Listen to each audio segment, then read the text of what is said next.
What's going on, guys? Max here from xDuoGameplays, and today I'm actually bringing you a past 5 years Spurs squad builder, and I'm actually looking forward to making this and bringing you guys this video because it's actually one I've wanted to do for quite a while.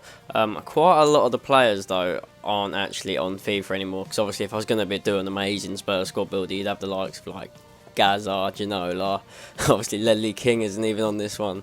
But yeah, I just want to get straight into this, and obviously you can see from the Spurs name, it's Spurs best X, and that's from 5. I'm going to put a limit on it, 5 years, because obviously half the players aren't even on FIFA these days. If you do disagree with any of these, and also I just want to quickly say, chemistry doesn't matter, don't worry about that. Positions don't matter, because I wanted to try and fit the best ones that were actually, and also actually play now. So a lot of these are actually in the current Spurs squad, because obviously they're doing really well recently, and obviously just missing out in Champions League, which is kind of annoying, and I'm a big Spurs fan. So we're going to get straight into this, and I've got a few little notes here, and I have actually taken a few off of the internet just so I can say to you guys this is like how much they were and when we actually bought them. So we're going to get straight into this, and in goal, I don't know if you guys disagree or not, we've got Hugo Lloris at the moment, and we've also got Brad Friedel, who has been playing, but I'm actually going to go with Paul Robinson. He had 4 years at the club. No, he had longer than 4 years. No, he did have 4 years at a club. Sorry, what am I on about? He joined in May 2004 for 1.5 million from Leeds. I think he's been an absolutely outstanding keeper when he first joined the first few seasons. Obviously, becoming England's #1, and also just if that mess up hadn't happened against Croatia, he would have been an absolute beast. I do honestly reckon he'd still be like in contention for the #1 spot with Joe Hart. Obviously, Joe Hart's a beast now, but you know, Paul Robinson definitely did the job. He also scored that, like, I don't know, he scored that goal from like the I can't even talk. He scored that long range goal. If you guys haven't seen it, it was against Watford, and that was pretty sublime. Moving on, in Spurs' recent history, we've had some horrendous left backs. I mean, we've had Atuba, that Chinese Lee Young Pyo, we've had Tarico. So I'm actually gonna. Oh, he's not English, by the way. Definitely not English. This is actually. You guys are probably going to disagree, but I'm going to actually have to go with Okoto. He's been one of those defenders who's quite cocky. He's always been there. He's pretty much always in the first team 11, and I must say that's just because we have had no one better. So I'm just going to move on. I mean, he signed for 3.5 million, which is probably just about right. I don't know. I'll let you guys decide that. Moving on. Probably one of my favourite defenders so far. He hasn't been with us long. He signed in 2012 for 10 million, and this guy, you all know him. He's got a team of the season as well. He's an absolute beast. It's Jan Vertonghen. I love this guy. He scores headers. He makes great runs. He actually scores quite a few goals as well, and he loves getting forward.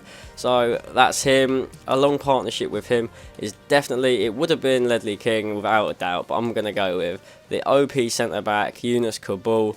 This guy is an absolute beast. I love him. He's been out for most of last season, so you guys haven't seen him. He captained the French under-21 side quite a lot in his time. He signed in July 2007 for an undisclosed fee, which was meant to be around £8 million, and God, is he worth it. I mean, he's got a giant forehead. He's an absolute beast. He's even said in his interviews he's the quickest player at Spurs. Like, if you guys don't believe me, you can find that on YouTube. He actually... No, what am I going? Bale said Kabul was quicker than him, and you can find that on YouTube. I mean, obviously I find it hard to believe, but we will soon see next season when he's back in the side. On the right, I'm actually going to go for Kyle Walker. You guys obviously know him and his absolute rapid centre-back, but obviously if you go again, there's not that many comparisons that that Spurs can compare him to. We've had Alan Hutton, we've had Paul Stalteri. I mean, none of these are just like world-class right backs. I'm not saying Kyle Walker's world-class. He could be, and obviously he scored a screamer against Arsenal, so he's an absolute beast for that. And obviously he got into the Spurs fans' good books, so that's definitely him. He signed. I'm just looking here. He signed with Kyle Norton for a combined fee of £9 million, and I mean, I wouldn't say he's worth 9 mil, but obviously that was with Carl Norton, so I don't know how much he was actually worth individual price. I'd probably say around 4 to 5 million, and obviously rising in future appearances. I'm going to move on now, and obviously, regardless of the formation, guys, you all know him as well. He's cheap, he's quick, he's rapid, and obviously in real life he was cheap. We signed him from for 1 million. I was going to say 1 million coins there. £1 million from Leeds in 2005. He's been really loyal. I've loved his the slits he always gets in his eyebrows because he thinks he's a big man. He's like 5 foot tall. Let's see how tall he actually is. He's 5'5". Yeah, he's a little midget, but this guy can run. When you see his legs just dashing down the wing, you know he's an absolute legend. Everyone knows he's a great winger. He's been a kind of a letdown in maybe the past couple of seasons, obviously, because I reckon Bale stole the show, because obviously it's going down the left hand side a lot more and through the middle, so Lennon doesn't see the ball as much. Inside, it's centre mid position. I'm gonna go with the lovely. Well, what am I about lovely? This guy is ugly as fuck. He moved to Real Madrid and he signed for 16.5 million from Dynamo Zagreb. When was it? On April 2008. And you obviously know him. I just can't bloody get to him at the moment. It's Luka Modric. And this guy is probably one of the stars of the show when he first signed. It took him a while to settle into the club, but I think he soon found his feet. How tall is he? He's 5'9", but guys, this guy, you obviously all know him. He could dominate that midfield. It doesn't matter how tall you are. If you're good on the ball and you've got good dribbling and passing and you can score goals, then you're going to be a good midfielder. And this guy is one of them. That's obviously why Real Madrid wanted him. And I just think, like, fair play to him. I hope he does well. There's rumours of him actually coming back in the summer. And honestly, I reckon all the Spurs fans would welcome him back, because once again, we haven't got one of those creative midfielders that we desperately need at world class. We've signed the likes of, who we signed? Paulinho, that's it. And we've also got Sandro coming back. I mean, that's going to be like a new signing, because I really do like Sandro. I probably could have put him in this team, but obviously he's been injured quite a lot, and I wouldn't say he's world class yet. As for Luka Modric, I definitely would rate as world class. Obviously, a lot of you guys out there, Arsenal fans, saying nah, like probably Santi Cazorla's better, like definitely, but with Modric's moved to Real Madrid, so that's all I'm saying. Obviously, I'm moving on. Bale, I'm going to smash in left mid here. Guys, this guy is an absolute tank. You won't believe it. We signed him for 10 mil when he was bloody 16. There's so many clubs that were in for him, and he said it was because Harry Redknapp wanted him. And Chamberlain obviously going to Arsenal.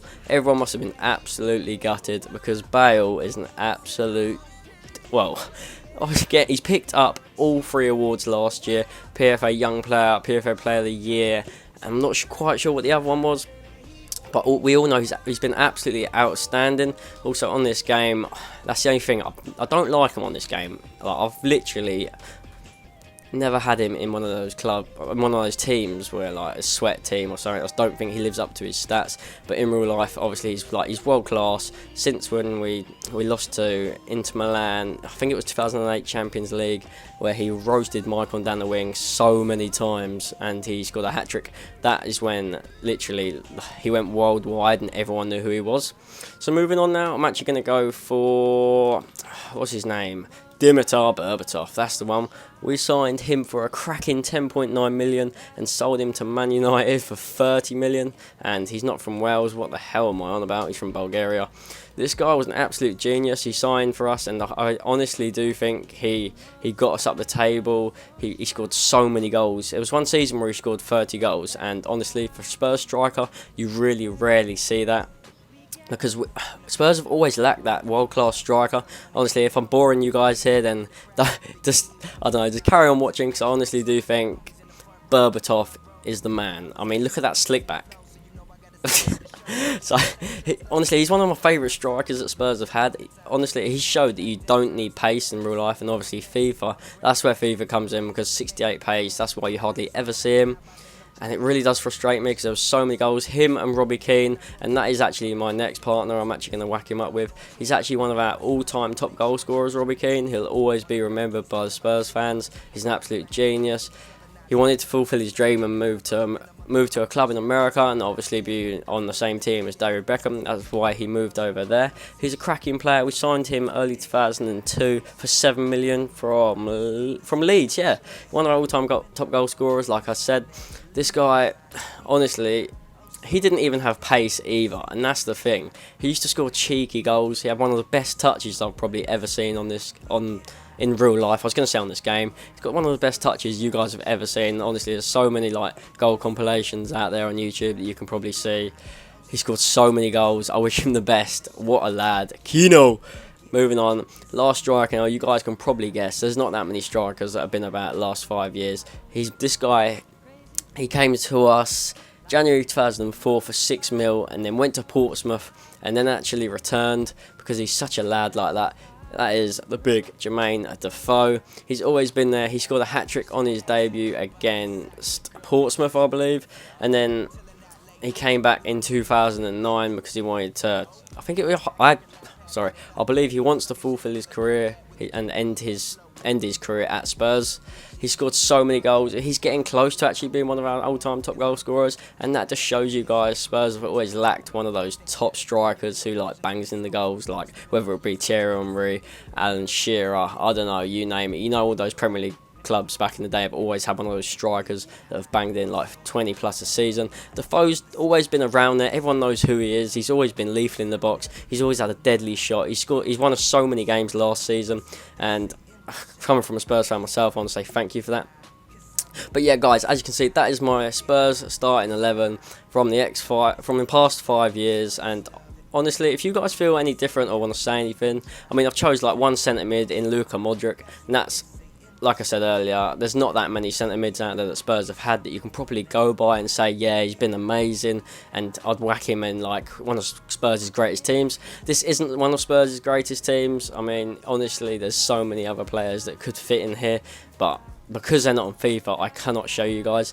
If you have liked this video, please leave me a like and obviously drop any comments of what you guys think. I'm going to be hopefully releasing a silver hybrid for you guys that should be under 10k. It seems quite interesting because, as you guys can see, I haven't got the most of coins. I've got 300k, but Chris is using that for his wager to 1 million. So if you have liked this video, guys, obviously bang a like, comment, subscribe, and I will see you later. Take care. Bye-bye. The run of Carvalho's back. Oh, fantastic! Robbie Keane! Unbelievable! A wonder goal from Robbie Keane. It's an absolute beauty, worthy of winning any match. I think he's just earned his team a point here.